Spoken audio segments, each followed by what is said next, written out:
here we are. There's this notion in biology of serial homology. I don't know if Deb talked about this. It's not at all controversial. It's a really sort of commonplace workaday concept. And it's just homology is when an existing structure is repurposed to make something new. So if you go back far enough, for example, you'll find a common ancestor of the tooth that is shared by species as diverse as, elephants and chipmunks.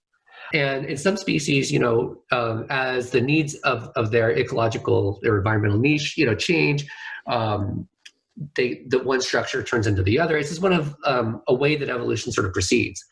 But in cases of serial homology, what happens is a new structure is derived from the older one, but it coincides with it. It doesn't replace it. So the proto-tooth doesn't turn into just a tusk, but instead you have something new next to something old. And just to make this a little more concrete, if you open your mouth and look around, this is sort of an example of serial homology where different teeth are some resemble others, but some perform different functions given their placement, in their use in the process of chewing and so forth. Our spinal vertebrae are like this, where they're sort of copy, tweak, paste, but don't replace, add. And that's what they mean by serial, not nothing to do with milk, but it's serial in the sense of a sequence. Leaves on trees, once you are familiar with this idea, you see it everywhere. And in the last 15 years or so, this idea is starting to take hold in neuroscience as well. And it really comes to bear on this notion of why we would represent threat in terms of bodily size and strength, and why we might represent prestige in a similar way.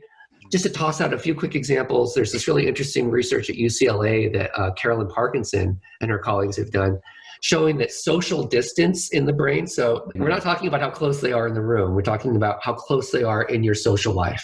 Mm-hmm. But sure enough, what Parkinson and her colleagues have found is that the same parts of the brain used for gauging, for representing physical distance appear to have been repurposed to represent social distance. Yeah.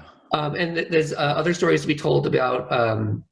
This is, we say we use all of these fancy metaphors to conceptualize life, and so many of them are based in kind of this embodied cognition a little bit, where we say, where someone can be standing right next to you, and you can be like, you seem distant right now. Yes. Yeah. Yeah. And I mean, you'd need to do the experiment, but presumably you would see a common but not identical activation pattern. If it were the identical activation pattern in the brain, then you would truly just be thinking the same thought, right? Yeah. But it would be similar enough that some of the same circuitry used for representing literal physical distance would be, so the hypothesis would be active in the mind of the person who's metaphorically understanding the person as distant.